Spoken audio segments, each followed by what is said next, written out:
Hi, I'm Amanda, and this is Jimmy. He works at Panamax, and he's been here today doing a training on their power management equipment. So we just wanted to grab a camera and show you the kinds of things that can happen if you don't have good power management at home. So basically, power management consists of filtration, making sure that the dirty power coming in gets filtered and it's clean power going out. We'll talk to why that's important. Isolating that filtered power, so that as we connect more and more things into our system, audio and video gear, the products are isolated so that they don't backwash their dirty power back into the system. Cool. And then power regulation, to try to make the product a little more stable. That's what most equipment likes. They want 120 volts. Exactly. They love 120 volts. And then we've got power protection, and that's the area of power management that I think most of us feel more comfortable with. When I travel around the country, I'm an empirical kind of guy, and I like to take things like this noise sniffer and plug it into various outlets to kind of get an idea of where we stand with the type of power we're working with. Right. With dirty power, it's like a mask. It would almost be like taking Vaseline and spreading it across your display, which you would never want to do. So here we'll go to the wall outlet, and this noise sniffer will be an audible way for us to hear how much noise we have coming through the power line.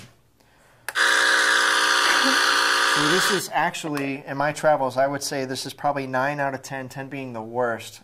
This is fairly dirty power that we've got here at the Crutchfield headquarters training room. If it's in our home environment, a lot of times if you think you have clean power, what's your neighbor have? There could be 4 to 8 homes in any given neighborhood that are sharing off the same transponder. And so if you're watching your 1080p television, is your neighbor washing dishes or doing the laundry? What kind of other equipment do you have in your house that's adding noise back into your audio-video system? Cool. So I'm going to plug this same noise sniffer that we just plugged into your power here at the headquarters into our power regulating device here.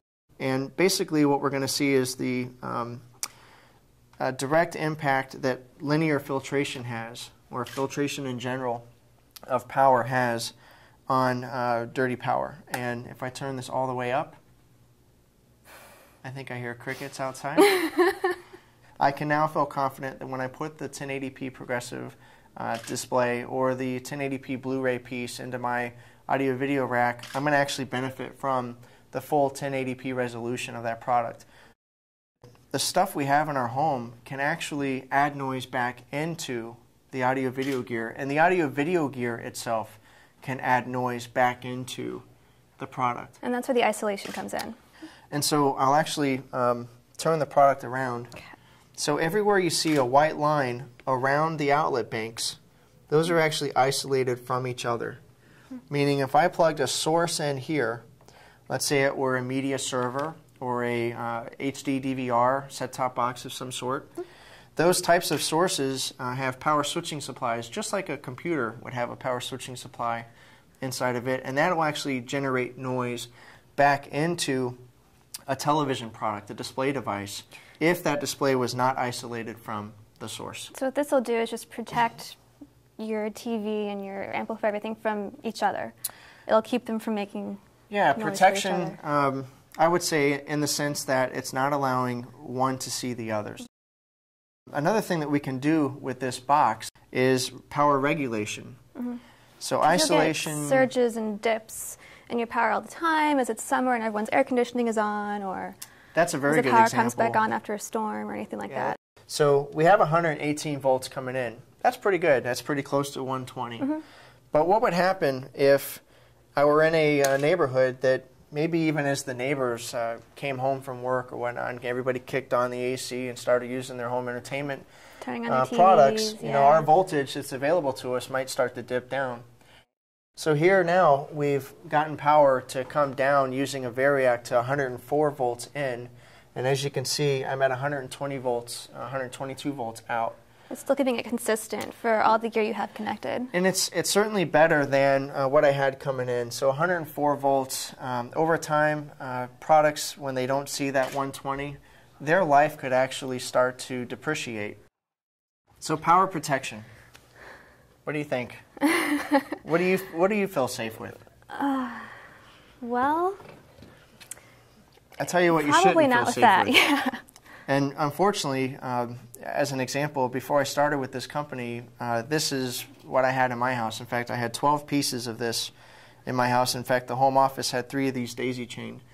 And when I interviewed with the company, and the company was able to blow these up in the parking lot, I was dumbfounded because it's UL listed. It says surge protection on it. Yep. And the reason I was dumbfounded is it didn't protect itself, let alone the product connected to it. Perhaps the best at power protection is the level at which you get automatic voltage monitoring.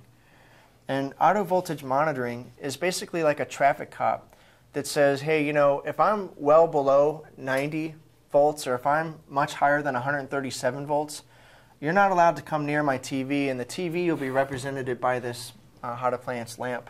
So what I have is much like a transponder in your neighborhood that can step down or up voltages coming through from the power grid. And if you can feast your eyes here on this voltmeter, you can see I'm fluctuating anywhere between 119 and 121 volts. It's pretty standard. Pretty standard, yeah. We're within our plus or minus 5%, so we're okay. Now this box will actually send up to 213 volts or so out to a TV, and the TV is represented by the hot appliance lamp, so it can actually take this amount of voltage without frying. Cool. And although most customers think that a bright TV might look good, in this case, it's not going to be good that the light gets brighter, because the light getting brighter means that we actually have 200 plus volts coming into it. And 200 plus volts coming into your TV might actually kill it. So here we go. We'll give it a try. All right. And that's hooked up to power protection. That's 200 volts going into this television. And what I'll show you in contrast is the Panamax product will show us a red light, which means unsafe voltage. So if you were ever in doubt as to why your gear wasn't lighting up, you could check that first.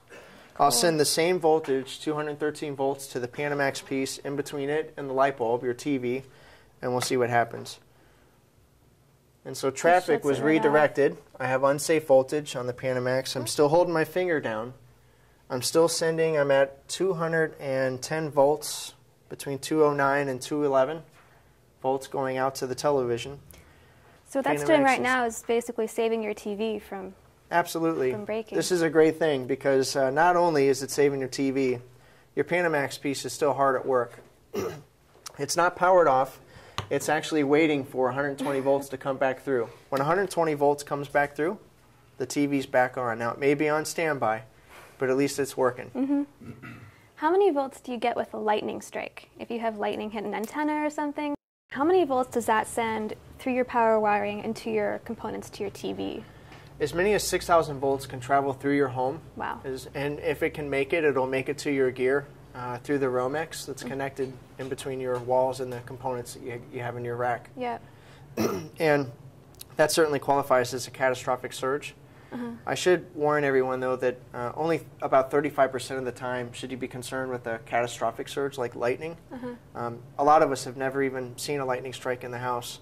Doesn't mean it's not going to happen. It just isn't as frequent as the surges that we get on a day-to-day basis inside our home. We advocate protecting the coax connections, the Ethernet connections, as well as the electrical connections in between products. And as long as the gear is connected appropriately, we do have, in many cases, a connected equipment policy for all the gear that's connected to your Panamax equipment, should a catastrophic surge take any of that gear out. All right, so there you have it. That is all things power management.